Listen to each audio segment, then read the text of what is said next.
Hi, this is Vicki again, and the last time I left you I was just starting the second coat on the moon, which you can see me continuing to do here. I'm using chroma orange with primary yellow and titanium white, and next I will start to paint those halos around the stars. I'll be using a fine brush for that. Any small brush would work.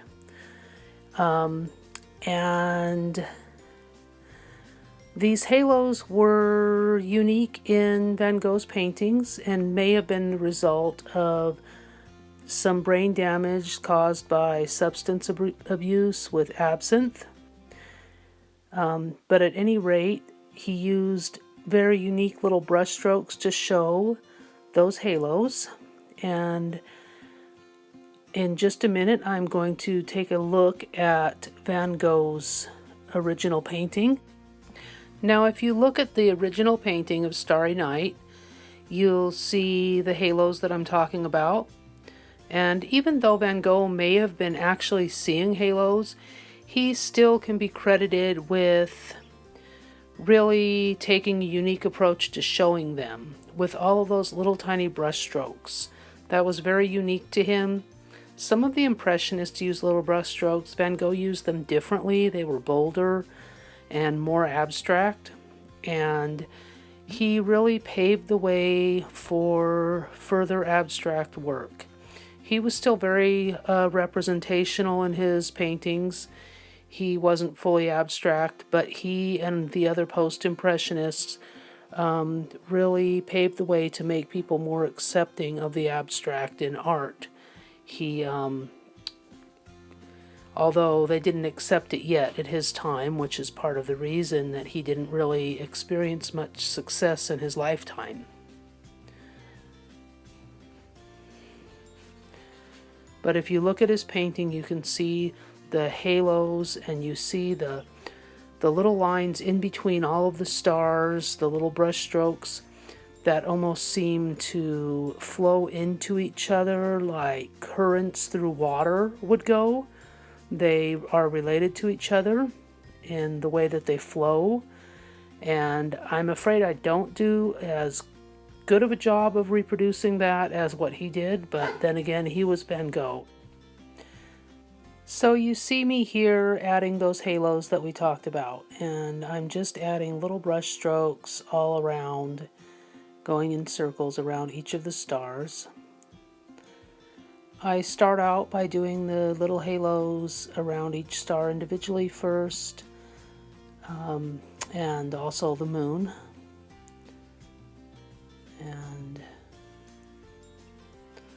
for the stars, I'm using yellow mixed with white, and for the moon, I'll have a little bit of orange in there too, at least for the first strokes that go around the moon. They'll have quite a bit of the orange from the moon in them, and then that's what I'm doing right now is with the ones that have the orange in them. They have white too, but they also have more orange. And then I will go in with some that have considerably more white, and I will add those brush strokes in around the moon also.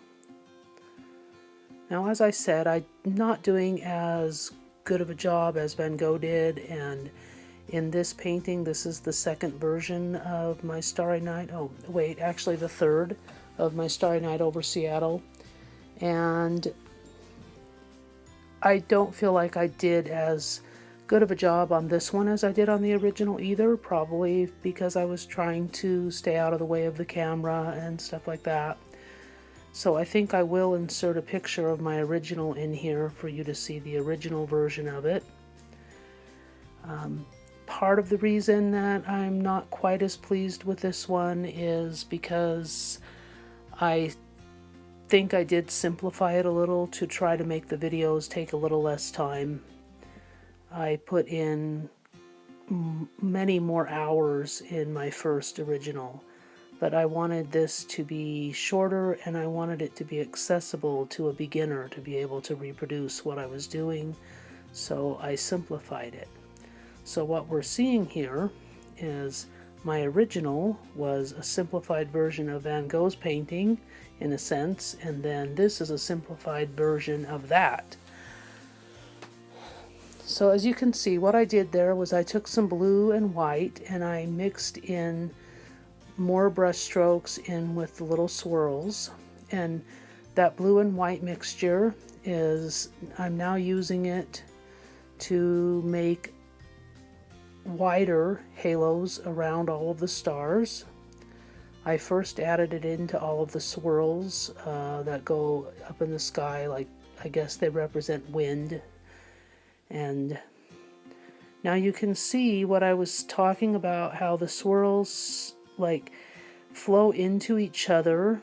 All of those little brush strokes flow into each other the way currents in water or ripples on a pond would flow into each other. And that's what I'm attempting to produce as I go around each of these stars. And then when I come into contact with some of the other swirls that are going another direction, it's almost as if they pull the ones that I am making in that direction as well, so that they all kind of flow into each other. And I'm using several different shades of the blue and white, and some are lighter and some are darker, and I'll go back afterward with some even darker paint. And this is to give it a more layered look. Van Gogh's painting, he did not start off with a wash of blue under his painting. He did all of it with brush strokes. But in the interest of time and in the interest of making this something that is more accessible to a beginning painter, I do a wash of blue over the background first, so that we're not having to fill in the entire space with millions of little tiny brush strokes. Now here I'm just about done with the main parts of the sky. So here you see I'm continuing to add more little brush strokes through the sky, and I'm adding lighter blue, and I will go in and add darker blue brush strokes in between, just trying to build up layers and layers and make it look like the whole sky is just made up of all of these little brush strokes. And I'm continuing to let them flow into each other the way a water current would like flow around rocks and stuff like that. And I'm just continuing to work, and I'll add darker blue so that the sky around the two big swirls in the sky will stand out more. So I will basically tone down some of the white and lighter colors that I've added in between the stars, so that where I want the white to show will really show up. And that's where I'll come in and add the darker blue. But right at this time I'm still adding some lighter blue strokes just to build up those layers, and layers of little tiny brush strokes. And I'm working on the swirl. I'm adding more white into the swirl to make it stand out a little more. You can see that, how I'm leading the tail of the one swirl up into the head of the other one, and then I'm continuing with the other one, just kind of really making them stand out more. And I will continue working on the sky and adding more and more brush strokes. And I'm just continuing to add brush strokes. I'm making those swirls very, very white looking in the sky, but you can still see the little bits of blue in them. I haven't used any solid white in them yet, but I've used white that has just the lightest touch of blue to it so that it almost looks pure white. I saved the solid white for the Space Needle so it would show up more. I'm adding more orange to my moon, and I'm going to be going in with the darker blue soon here and making darker blue brush strokes. But first I'm working more on the halo around the moon.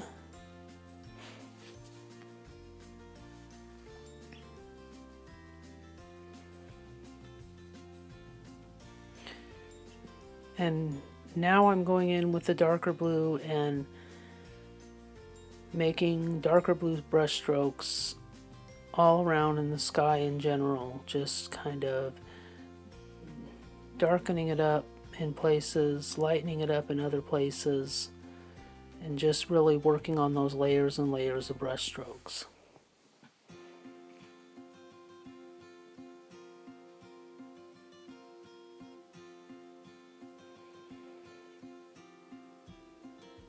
As you can see, I've sped up the camera here. This was to make it take a little less time. I'm continuing to work with that ultramarine blue, but you could do this with any shade of blue that you wanted to.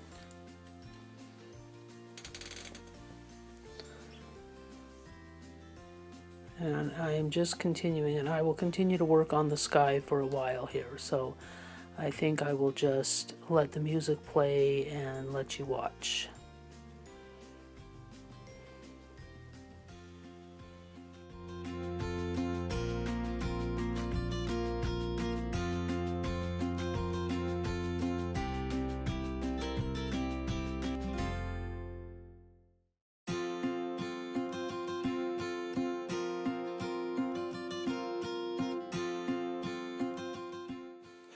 I'm going in and adding more yellow into the stars and more white in the halos around the stars, or more whitish yellow, just really wanting to emphasize the halos that Van Gogh most likely saw around all of these bright objects, anything glowing and bright, any light source. He would add these halos around in many of his paintings, and there's, as I said before, there's a lot of evidence that he may have actually been seeing those. So there, now I'm just showing you the painting, letting you see, and I'm working a little bit on just refining some lines here and there on the buildings.